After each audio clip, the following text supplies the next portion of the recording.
Hello అండి, అందరికీ నమస్తే. Good morning. నేను మీ శ్రీనివాస్ని. న్యూస్ అనాలిసిస్ వీడియోకి స్వాగతం. ఈరోజు బాగా లేట్ అయింది. అంటే నేను నైట్ జర్నీ చేశాను, హైదరాబాద్లో ఉన్నాను. కొంచెం అర్జెంట్ పని మీద వచ్చాను, ఏమనుకోవద్దు. ఢిల్లీ నిన్న రణరంగమైంది. సీజేపీ అంటే సోనం వాంగ్చుక్ ఆయన ఆమరణ నిరాహార దీక్ష భగ్నం చేసిన తర్వాత జరుగుతున్న పరిణామాల్లో భాగంగా సీజేపీ రంగంలోకి దిగింది. ఆయన ఆసుపత్రిలో చికిత్స పొందుతున్నారు. నిన్నటి నుంచి పార్లమెంటు వర్షాకాల సమావేశాలు ప్రారంభం కావడంతో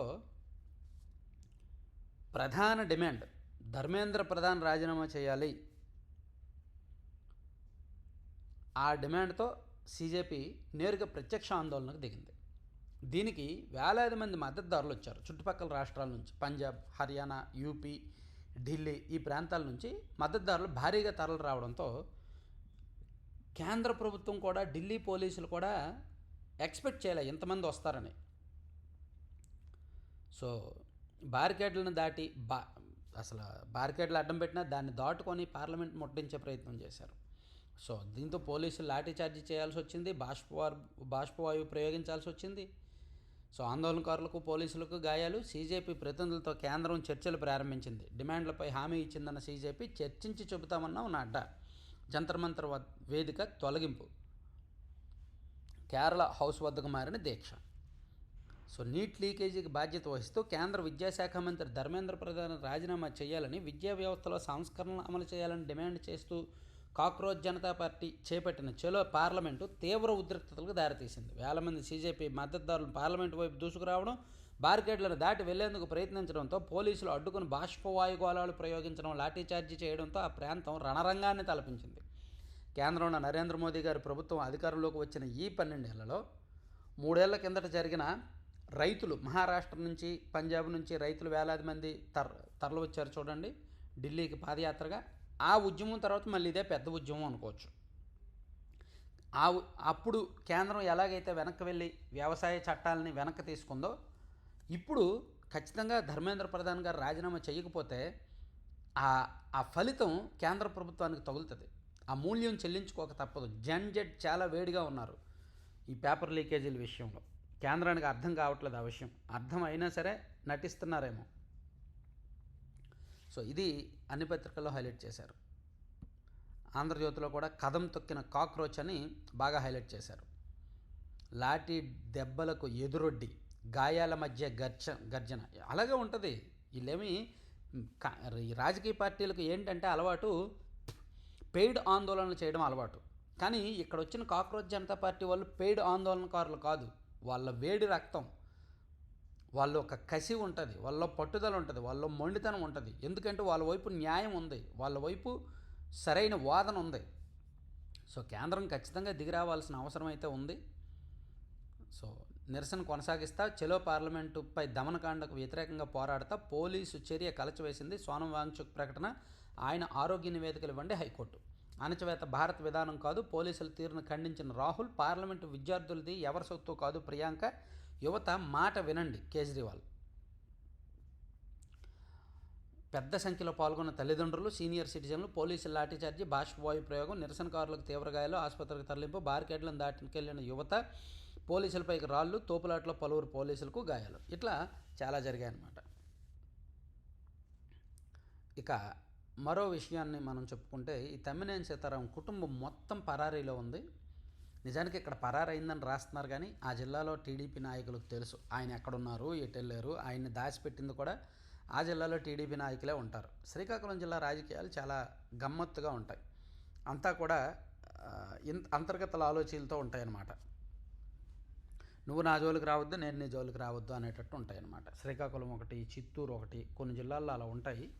పాపం క్యాడరే నెత్తి మీద వేసుకొని మరీ ఇదవుతారు. సో తమ్మినేని గారి కుటుంబం ఎక్కడుందో ఆ జిల్లా పోలీసులకు తెలుసు, అండ్ ఆ జిల్లాలో ఉన్న ప్రజాప్రతినిధులకు కొంతమందికి తెలుసు. కాకపోతే పేపర్లో రాయడానికి ఇలా రాస్తారు. పరారీలో తమ్మినేని, భార్య కుమారుడితో కలిసి తప్పించుకున్న వైకాపా నేత సోమవారం తెల్లవారుజామున ఇల్లు ఖాళీ, నకిలీ పత్రాలతో భూ కబ్జా కేసులో నిందితులుగా తమ్మినేని కుటుంబం. ఒడిశా వైపు వెళ్ళారు అంటున్నారు. నిన్నెవరో మన వాళ్ళతో మాట్లాడితే భువనేశ్వర్ వైపు ఉన్నారని ఆ జిల్లాలో టాక్ ఉందంట. కాకపోతే వాళ్ళకు ముందస్తు బెయిల్ వచ్చే వరకు వాళ్ళు బయటకు రారు, వాళ్ళు పరారీలోనే ఉంటారు. సో అదొకటి చూడొచ్చు.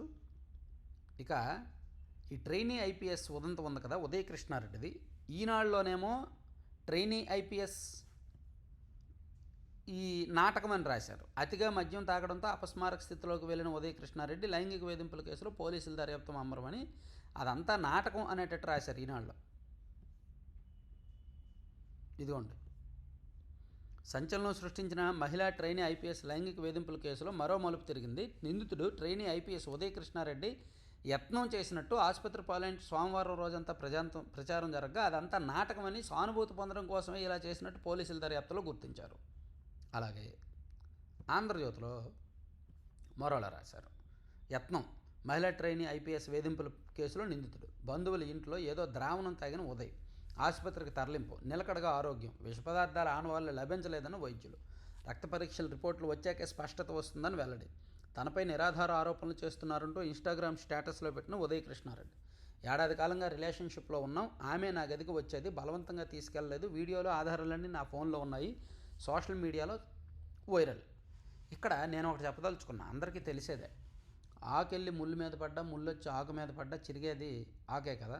అలా వాళ్ళకి ఇష్టపడి మనతో ఉన్నా సరే, రిలేషన్లో ఉన్నా సరే, ఎప్పుడో ఒకసారి వారు తిరగబడి వాళ్ళకి నచ్చక రివర్స్ అయ్యి, ఇదిగో ఇతను నన్ను వేధిస్తున్నాడు, ఇతను నన్ను అది ఇచ్చేసాడని పోలీస్ స్టేషన్లో కేసు పెట్టారనుకోండి, వాళ్ళ వైపే కేసు ఉంటుంది. సో అందుకే ఇటువంటి విషయంలో చాలా జాగ్రత్తగా ఉండాలి. పాపం ఉదయ కృష్ణారెడ్డి ఒక స్ఫూర్తి పాఠం తెలుసా, ఎంత కష్టపడి ఈ స్థాయికి వచ్చాడు తెలుసా.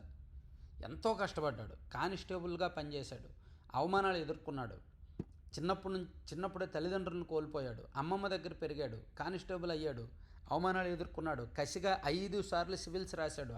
అతని లైఫ్ చాలా స్ఫూర్తి పాఠం. నేను నిన్న వీడియో చేశాను, మన 3rd ఛానల్లో వీడియో చేశానండి, చాలా ఇన్స్పైరింగ్ స్టోరీ అతనిది.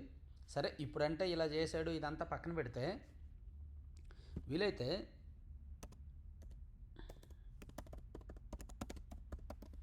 మన 3rd ఛానల్ ఉంది కదా, శ్రీనివాస్ లైఫ్ బుక్ అని, ఇందులో నిన్న చేసిన వీడియో చూడండి. ట్రైనీ ఐపీఎస్ కేసులో ట్విస్ట్, కానిస్టేబుల్ నుంచి స్ఫూర్తి కథ అని ఒక వీడియో చేశాను, చూడండి, చాలా ఇంట్రెస్టింగ్గా ఉంటుంది. అతని లైఫ్ ఖచ్చితంగా అందరం తెలుసుకోవాల్సిన కథ అనమాట అతనిది. ఇది మన 3rd channel Srinivas life book. Maybe పెద్దగా చూడట్లేదులే ఎవరు, చూస్తే నేను కూడా దీన్ని పేరు మారుద్దాం అనుకుంటున్నా. శ్రీనివాస్ లైఫ్ బుక్ అనే పేరు మార్చి గుండు సూది జెన్ జెడ్ అని పెడదాం అనుకుంటున్నా. పెట్టి యూత్ రిలేటెడ్ అంశాలు, మోటివేషనల్ వీడియోలు పెడదాం అనుకుంటున్నాం. మీరేమంటారు? శ్రీనివాస్ లైఫ్ బుక్ అంటే నేనేమంత గణిత సాధించలేదు, నా లైఫ్ బుక్ ఏముంటుందిలే కానీ ఏదో ఒకటి పెట్టాలని పెట్టాను. సో గుండు సూది జెన్ జెడ్ అని పెట్టి యూత్ రిలేటెడ్ అంశాలు, దేశవ్యాప్తంగా జరుగుతున్న ఆఫ్ బీట్ అంశాలు ఇద్దాం అనుకుంటున్నా, రాజకీయాలకు సంబంధం లేకుండా. మీరేమంటారు? మీ అభిప్రాయం చెప్పండి. ఇక మరో అంశానికి వెళ్తే, రిజిస్ట్రేషన్ సేవల మెరుగుకే ఆర్ఎస్కేలంట. ప్రైవేటీకరణ వార్తల్లో వాస్తవం లేదు. దీపం 2.0 లబ్ధిదారులకు నిర్దేశిత తేదీల్లో నగదు జమ. ఆర్టీజీఎస్ సమీక్షలో సీఎం చంద్రబాబు. రిజిస్ట్రేషన్ కార్యాలయాలకు వచ్చే ప్రజలకు మెరుగైన సేవలు అందించేందుకే రిజిస్ట్రేషన్ సేవా కేంద్రాలు ఏర్పాటు చేస్తున్నట్టు ముఖ్యమంత్రి చంద్రబాబు తెలిపారు. ఈ విషయాన్ని వక్రీకరిస్తూ సబ్ రిజిస్ట్రార్ కార్యాలయాలను ప్రైవేటీకరిస్తున్నారంటూ కొందరు దుష్ప్రచారం చేస్తున్నారని, వాస్తవాలను ప్రజలకు తెలియజేయాలని అధికారులను ఆదేశించారు. రాష్ట్ర సచివాలయంలోని ఆర్టీజీఎస్ కేంద్రంలో వివిధ శాఖల పనితీరుపై సీఎస్ సాయి ప్రసాద్తో కలిసి సీఎం చంద్రబాబు సోమవారం సమీక్షించారు. సో ఇది చూడొచ్చు. అలాగే ఆక్వా రంగాన్ని ఆదుకోండి, ఎఫ్సివి పొగాకు ఎగుమతులను ప్రోత్సాహకాలు ఇవ్వండి, ఎన్ఎఫ్డిబి ప్రాంతీయ కార్యాలయాన్ని నిర్మించండి, 3 కేంద్ర మంత్రులకు సీఎం చంద్రబాబు లేఖలు రాశారు. అది చూడొచ్చు. అలాగే ఈ మద్యం రవాణా కేసులో 192 కోట్లు దోచేశారంటండి. డొల్ల కంపెనీలు నకిలీ విక్రయదారులను అడ్డం పెట్టుకుని సొత్తు మళ్లించారంట. వాసుదేవరెడ్డి గారు సంబంధించి ఈ రిమాండ్ రిపోర్ట్లో సిట్ వేసింది. ఇప్పుడు ఆల్రెడీ వాసుదేవరెడ్డి గారిని, అలాగే కారుమూరు సునీల్ గారిని అరెస్ట్ చేశారు కదా. సో ఈ కేసులో మద్యం రవాణా కాంట్రాక్ట్ కుంభకోణంలో వైకాపా ముఠా 192 కోట్లు దోచుకుందని సిట్ తేల్చింది. డోల కంపెనీలు, నకిలీ విక్రయదారులు తమకు అత్యంత నమ్మకమైన వ్యక్తులకు సంబంధించిన పెట్రోల్ బంకుల ఖాతాలను అడ్డం పెట్టుకొని ఈ సొత్తంతా దారి మళ్లించిందని గుర్తించింది. ఈ కుంభకోణంలో కీలక కుట్రదారులు భాగస్వాములైన ఏపీఎస్పీసీఎల్ అప్పటి MD D Vasudevareddy, Rajakesareddy, T Eswar, Kiran Kumar Reddy, Sheikh Saif Ahmed తదితరులు వాటాలు పంచుకున్నారని పేర్కొంది. మద్యం రవాణా ఛార్జీలు పెంచేయడం, నకిలీ ఇన్వాయిస్లు సృష్టించడం, అదనపు చెల్లింపులు, సబ్ కాంట్రాక్టుల కేటాయింపుల ద్వారా భారీగా దోచుకున్నారని స్పష్టం చేసింది. ఇది కథ. ఇక మీ పంటలకు బీమా రక్షణ ఉందా? ఎల్నినో తరుముకుస్తోంది, జాగ్రత్త. ప్రీమియం చెల్లింపునకు ఈ నెల 31 వరకే గడువు. సో వ్యవసాయానికి ప్రధానమంత్రి ఫసల్ బీమా యోజన అని ఉంది. దాన్ని మీరు యాప్ డౌన్లోడ్ చేసుకొని నమోదు చేసుకోవచ్చంట. చూడండి, బీమా ఇస్తున్నారు. ఇక ఈనాడు ఇవి. ఆంధ్రజ్యోతిలో కూడా మెయిన్ చూసుకుంటే వైసీపీ గురించి మెగా డిఎస్సి మరో డ్రామా. సిబిఐ విచారణ కోరుతూ హైకోర్టులో వైసీపీ ఎమ్మెల్సీ పిల్. ఇది తప్పేమీ లేదండి, ఇది తప్పేమీ లేదు. నేను మొదటి నుంచి చెప్తున్నా, మెగా డిఎస్సి విషయంలో కోర్టుకి వెళ్ళండి. కోర్టు ఫాట్ మన కొడుతుంది, అవి పట్టుకొని వచ్చేయండి, అప్పుడు మీకు సరిపోద్ది. మొన్నటిదాకా వైసీపీ నేతల వరుస ఆరోపణలు, ప్రభుత్వ విస్పష్ట వివరణతో అంతా సైలెన్స్. తాజాగా హైకోర్టులో ప్రజా ప్రయోజన వ్యాజ్యం. క్యాజువల్గా వేశారు అంటూ ధర్మాసనం వ్యాఖ్య. పత్రాలు పద్ధతిగా లేకపోవడం పైన అభ్యంతరం. క్షమాపణలు చెప్పి వ్యాజ్యం వెనక్కి మళ్ళీ దాఖలు చేస్తామని ఎమ్మెల్సీ.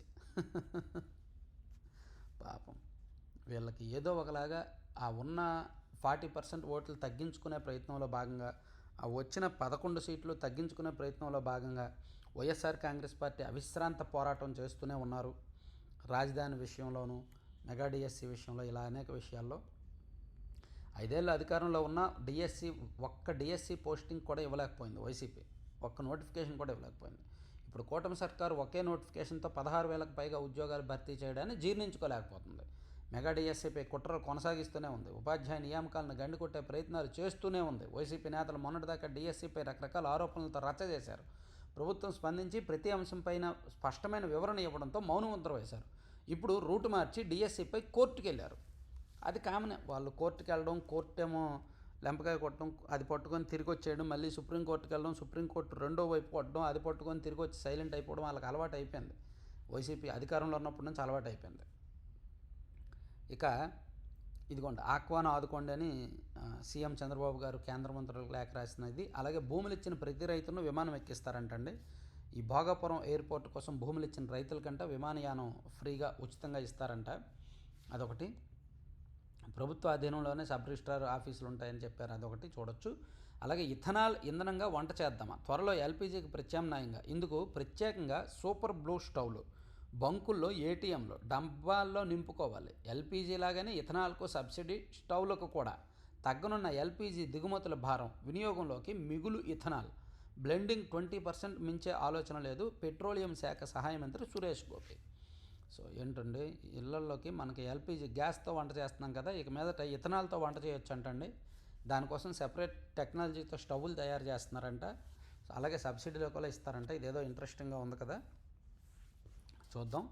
ఇక మద్యం కేసులో సిట్దే విచక్షణాధికారం. దర్యాప్తు సంస్థలు ఎలా పనిచేయాలో కోర్టులు ఆదేశించలేవు. ఇది 3,500 కోట్ల భారీ అవినీతి కుంభకోణం. ఎవరిని విచారించాలో, ఎవరిని అప్రూవర్గా మార్చుకోవాలో ప్రాసిక్యూషన్కే తెలుసు. సుప్రీం కరెక్టేగా, అందుకేగా బిగ్ బాస్ని వదిలేశారు.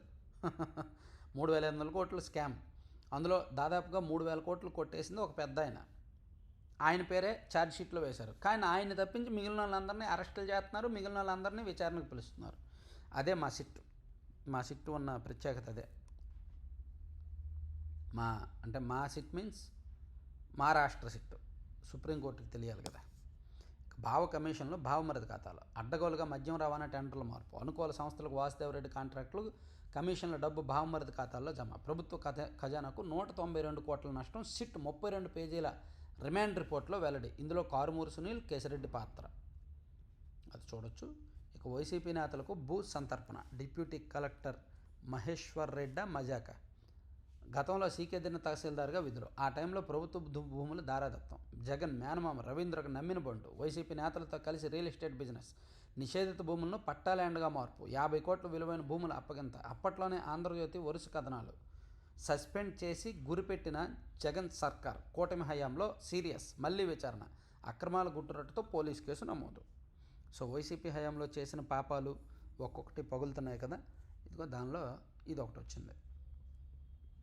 ఇక 81 81 మంది నుంచి వేల ఫిర్యాదుల ఏంది బాసు సంగతి? వాటి ముసుగులో ప్రధాన శాఖలపై గురి, ఆ కొద్ది మంది నుంచే వేల సంఖ్యలో దాఖలు. ఎక్కువగా రెవెన్యూ, పోలీస్, హౌసింగ్ పైనే కూటమి సంస్కరిస్తున్న రంగాలు ఇవి. వాటిపైనే వందల్లో ఫిర్యాదులు. ఇదేదో ఇంట్రెస్టింగ్ ఉందే. ప్రభుత్వ సేవలకు సంబంధించి ఎవరైనా 4-5 సమస్యలు ఉండటం, వాటిపై ఫిర్యాదు చేయడం సహజమే. విచిత్రంగా రాష్ట్రంలో కొంతమందికి వేల కొద్దీ సమస్యలు ఉంటున్నాయి. ఆ సమస్యలను కాగితంపై రాసి ప్రభుత్వ కార్యాలయాల్లో ఫిర్యాదులు కూడా చేసేస్తున్నారు. రాష్ట్రంలో ప్రభుత్వ శాఖల సేవలపై ఇలా వందల వేల సంఖ్యలో ఫిర్యాదు చేస్తున్న 81 మంది ఉన్నారంట. ఒక 81 మంది బాగా లిటిగెంట్లు. సాధారణంగా కొంతమంది లిటిగెంట్లు ఉంటారు కదా, ఆ లిటిగెంట్లు మన రాష్ట్రంలో 81 మంది ఉన్నారంట. వాళ్ళు వేల కొద్దీ ఫిర్యాదులు చేస్తున్నారంట. ఒక్కొక్కరు ఒక వందలాది ఫిర్యాదులు చేస్తున్నాడు. అంటే వాళ్ళు ఎంత లిటిగెంట్లో చూడండి. సో అది రాశారు ఆంధ్రజ్యోతిలో. తర్వాత డెంగీ నివారణకు వ్యాక్సిన్ దేశంలో అందుబాటులోకి క్యూ డెంగా టీకా అంట. 4 నుంచి 60 ఏళ్ళ వయసు వారికి 2 డోసులు.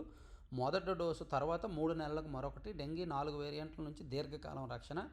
DCIJ నుంచి మార్కెటింగ్కు అనుమతులు. ఇది ఇవ్వాలండి, ఎందుకంటే ఇది ప్రాణాంతకం డెంగీ ఫీవర్ అనేది. సో దీనికి టీకా రావడం మంచి విషయం. తర్వాత తప్పిపోయి జొన్న చూనులో నిద్రపోయి చిన్నారి మిస్సింగ్ టెన్షన్. తుని ఘటనతో నంద్యాల పోలీసులు అప్రమత్తం. ఎస్పీ సహా రంగంలోకి 200 మంది పోలీసులు. రాత్రంతా డ్రోన్లతో మమ్మరు గాలింపు. అలిసిపోయి జొన్న చేలో నిద్రించిన ప్రణవి. గుర్తించిన పోలీసులు తల్లి చెంతకు క్షేమంగా. తుని ఘటన నేపథ్యంలో నంద్యాలలో కూడా 3 ఏళ్ల పాప తప్పిపోవడంతో పోలీసులు బాగా టెన్షన్ పడ్డారు. ఏమైందని. చివరికి ఆ అమ్మాయి జొన్న చేనులోకి వెళ్ళి నిద్రపోయిందంట. క్షేమంగా తీసుకొచ్చారు. ఇక టీచర్పై జిమ్ ట్రైనర్ అఘాయిత్యం. ప్రోటీన్ షేక్ పేరుతో మత్తుమందు ఇచ్చే వీడియోలతో బ్లాక్మెయిల్. అవసరాలు తీర్చుకుంటేనే వేలల్లో డబ్బు డిమాండ్. డబ్బు ఇచ్చిన వీడియోలు బయటకు. బెజవాడలో కేసు నమోదు. పాప చూడండి ఎంత విడ్డూరాలు, ఎంత వైపరీత్యాలు, ఎంత దారుణాలు జరుగుతున్నాయి మన రాష్ట్రంలో. టీచర్ మీద జిమ్ ట్రైనర్ అంట. అయితే ఇందులో ప్రతి కేసులో కూడా నిజంగా వీళ్ళదే తప్పు అనలేము. నాణ్యానికి 2 వైపులు చూడాలి. సరే, ఇవన్నీ ఆంధ్రజ్యోతి అంశాలు. ఇక సాక్షికి వెళ్దాం. సాక్షిలో చూసుకుంటే ఎర్రబుక్కు దారిలో దిగజారిన కాకి అనే వార్త రాశారండి. కుండబద్దలు కొట్టిన కేంద్ర హోంశాఖ నివేదిక. 26వ స్థానానికి పడిపోయిన ఆంధ్రప్రదేశ్ పోలీస్ పనితీరు. చిన్న రాష్ట్రాలకు కూడా మెరుగైన ర్యాంకులు. రెడ్ బుక్ ఎఫెక్ట్తో కుప్పకూలిన ఏపీ పోలీస్ వ్యవస్థ. పనితీరు నాసిరకంగా ఉందని తేల్చిన కేంద్ర హోంశాఖ. దర్యాప్తు సంస్కరణలో పోలీస్ సంస్కరణలో పూర్తి వైఫల్యం. దర్యాప్తు ప్రమాణాల విషయంలో వెనుకబాటు అంట. సో రాష్ట్రంలో పోలీస్ వ్యవస్థ క్షీణించిందని కేంద్ర హోంశాఖ నివేదికను ఇచ్చారు. ఇక రణరంగమైన చెలో సంసద్. విద్యా మంత్రి ప్రధాన్ రాజీనామా కోసం ఇదే CJP ఆందోళనలు ఇచ్చారు.